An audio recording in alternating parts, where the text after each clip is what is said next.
Se foame, mă, Luci. E foame, mă, săracul, mă. Nu mai. Gata, bă, du-te, dracu, ce ai? Hai, mă, bagă și mănâncă. Mie nu mai foame. Mie mi-e foame. Mănâncă. Și mănânc. Audă ce împulecă. Ți-a fost foame, mă? Aia nu mai întreba. Zi. Băi, dar nu vreți de românii ăștia să mănânce aici, a? Dacă e om în foame.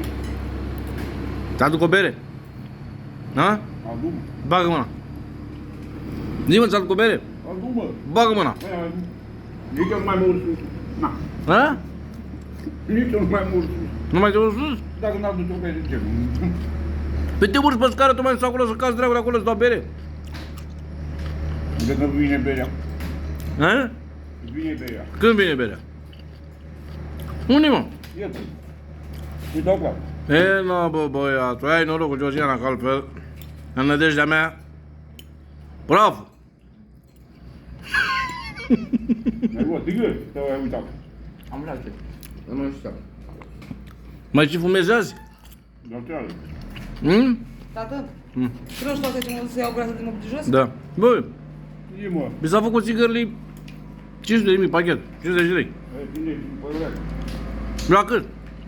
Nu, 25, doar dacă. Hai, mă, Dar da, că nu mai filmat. îți dau o țuică. Nu mai filmat. Îți dau o țuică. Nu, păi tu, nu vreau. Ce? Hai, mă, Nu vreau mult. hai, mă. De prună îți dau. Nu cred. Asta e. Ha? Hai, mă, îți dau o țuică de prună. Nu mai mă. Pune-mă altă mănâncă. Păi nu mi-e foame. Păi nu mai filmat. Păi nu mi-e foame. Dar berea trebuia să o bei puțin mai târziu. Dar acum ce are?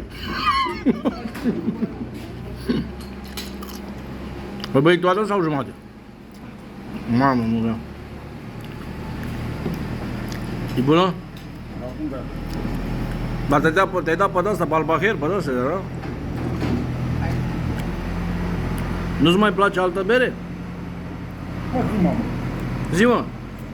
Nu. Ha?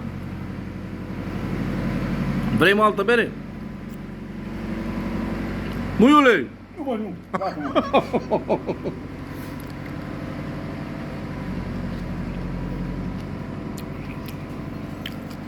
Am întrebat-o la tine.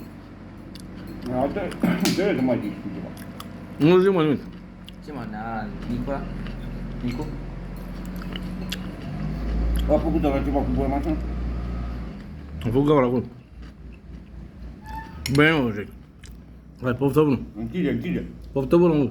Nu mai, închide. Poftă bună, te dracu! Închide, mă.